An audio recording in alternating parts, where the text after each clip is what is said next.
Hi there folks, welcome back to Rich Reviews on my latest TV show for you guys here now, and this happens to be coming from Apple TV Plus. It's called Invasion, not to be confused with another TV show from the early 2000s that had a copy of Lost.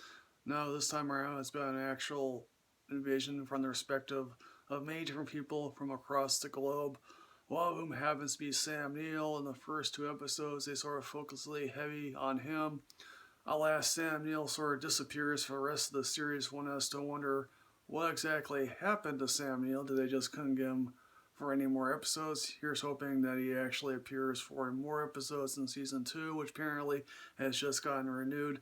This is produced or created by Simon Kinberg, and there are 3 directors here, none of whom are worthy of note. And Simon Kinberg co-writes or exclusively writes the 9 out of the 10 episodes. Never has an alien invasion series been so boring. And I say boring in that I found myself thinking there are plenty of times where I was like, could we hurry this along? Because nothing really substantive is happening. It's just a whole bunch of people with problems. Sam Neill's character just disappears right after episode 2.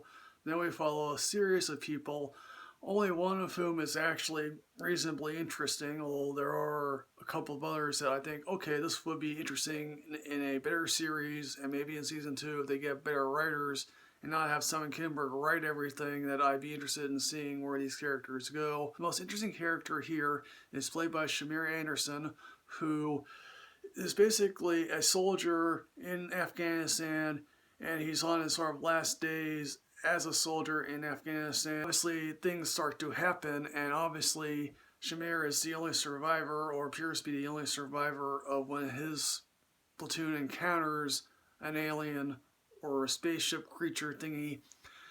And, then of course he tries to get to the Kabul airport. This obviously was filmed before what happened when we saw it at the Kabul airport.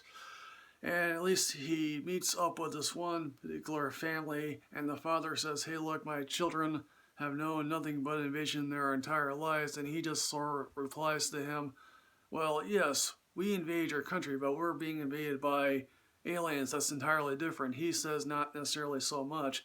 Next set of people that we follow here happens to be a school bus of children who are going on some school thingy, I don't know where.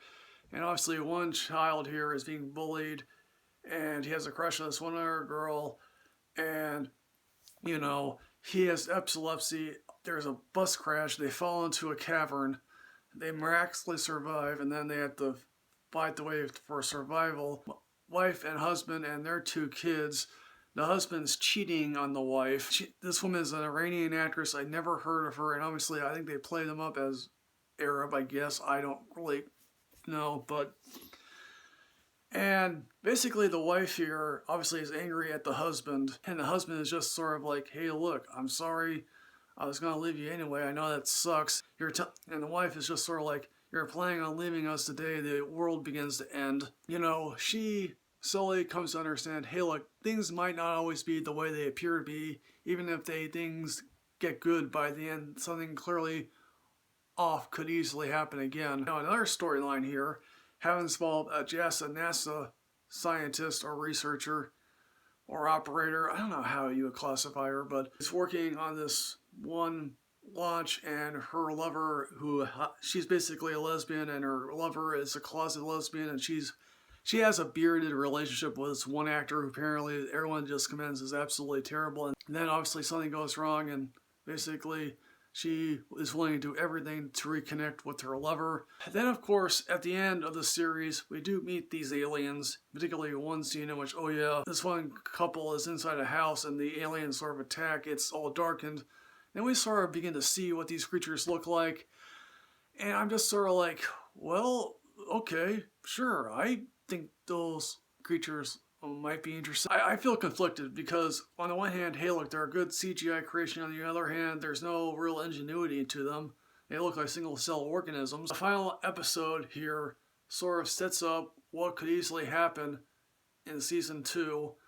Obviously, certain people in this series die, and outside of one person, it's just sort of like, I don't care particularly for these people, but hey look, I know I'm supposed to feel something for them. Again, When it comes to Apple TV Plus, let me confess, I absolutely love For All of Mankind. I haven't watched any of the other shows, but clearly, although I did see that one show, Calls, will I watch season 2? Possibly. Will I review it? I don't know, depending on how many views I get here, but so, folks, Invasion, have you seen this? What did you think? Please put everything in the comment box below here, folks. As always, folks, like, comment, subscribe, and enrich yourself with knowledge. I'll see you next time, folks. Yes, hooray.